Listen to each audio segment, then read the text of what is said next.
अचानक मेरे मस्तिष्क में एक विचार आया, तो मैंने सोचा कि क्यों ना उस पे लिखी जाए। तो ये मेरा जो शीर्षक है इस कविता का वो है पथिक। पथिक इसलिए क्योंकि जब आप पूरी कविता सुनेंगे तो आप समझ जाएंगे कि मैंने पथिक इसका नाम क्यों लिखा। वो अपनी यात्रा सुबह घर से शुरू करता है और शाम को जब वो इसकी यात्रा समाप्त होती है तो अनंत के पथ पे जा चुका होता है। तो ये थोड़ी सी लंबी कहानी है, कविता है मेरी। तो कुछ इस प्रकार है। वो निकला घर से पीने को, वो निकला घर से पीने को, मानो अंतिम पल जीने को। वो घर से निकला पीने को, मानो अंतिम पल जीने को। उसे अंतिम सत्य का बोध हुआ, अंतिम घर से उसे मोह हुआ। उसको शायद ऐसा लग रहा हो कि शायद आज मैं निकल तो रहा हूं घर से कि शाम को मैं आऊं या ना आऊं। तो उसे अंतिम सत्य का बोध हुआ, अंतिम घर से उसे मोह हुआ। सोते बच्चों को जी भर देखा, सोती बीबी के गालों को चूमा, माँ बाप के चरणों को पूजा। फिर कुछ पैसे जेब में डाल लिए, भीतर से बाहर को निकला। अंतिम दर्शन कर घर के वो उस पथ पर था, अब जा पहुंचा जो पथ जाता था मधुशाला, जो पथ जाता था मधुशाला। यानी कि अब वो जब घर से निकल गया तो देखिए, जिसमें शुरुआत में वो घर से निकला उससे एक आत्मग्लानि थी कि मैं जा रहा हूँ, गलत कर रहा हूँ।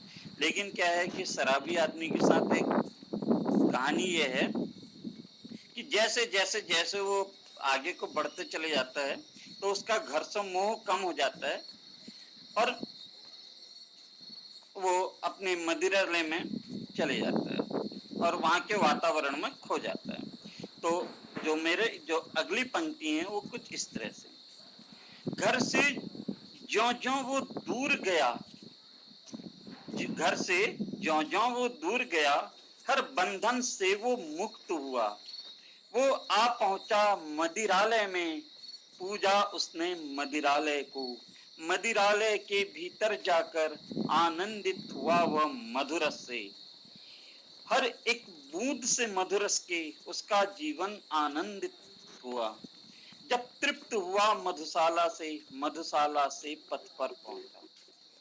यानी कि जब उसने वो तृप्त हो गया, अब वो जब पथ पे पहुंचा तो इसकी स्थिति क्या थी। पथ पर डगमग डगमग करते वो लहराता था मस्ती में, मदहोश हुआ बेहोश हुआ और लेट गया वो मधु पथ में। मिट्टी में था वो सना हुआ, कीचड़ से था लथपथ था गंध की, मधुरस से महका। मद मस्त था लेटा मधपथ पर, मद मस्त था लेटा मधपथ पर। जब आंख खुली बिस्तर में था, जब आंख खुली बिस्तर में था, जीवन की अंतिम सांसों को गिनता थे। पास में उसके घर वाले शर्मिंदा लाचार और बेबस, जीने की इच्छा अचार। जब मनुष्य को के मृत्यु निकट आती है तो उसकी जीने की लालसा और बढ़ जाती है, खास तौर पे। तो उस व्यक्ति की जो मनोदशा है उसको मैं व्यक्त कर रहा हूं यहाँ पे। जीने की इच्छा लिए हुए अपनों को आशा से देख रहा, सांसों का साथ का छूट रहा, जीवन से रिश्ता टूट रहा। थी मृत्यु दुल्हन बन पास खड़ी, शायद उसकी थी अंतिम घड़ी। इस बात का जब एहसास हुआ, मन से तन का था बिछोह हुआ, धरती को उसने था छोड़ा, अपनों से रिश्ता तोड़ दिया, अपनों से रिश्ता तोड़ दिया। वो धरती से हो रहा विदा। अब वो उसका महाप्रयाण में जाने का समय हो गया और तन से मन का बिछोह हो गया। अब जैसे जैसे वो धरती से विदा होता है तो उसके आगे की स्थिति क्या है? वो धरती से हो रहा विदा, जाते जाते ये सोच रहा, क्यों मधु से मैंने प्यार किया, क्यों सब कुछ उस पर वार दिया, अपनों को मैंने पीड़ा दी, बच्चों का बचपन छीन लिया, बीबी को प्यार था करना मुझे, जीवन दुख में उसका था किया, माँ बाप का मैंने सुख चैन लिया, जीवन उनका था जटिल किया, मैं काश मधु से ना मिलता, ना उसके रंग में ही रंगता।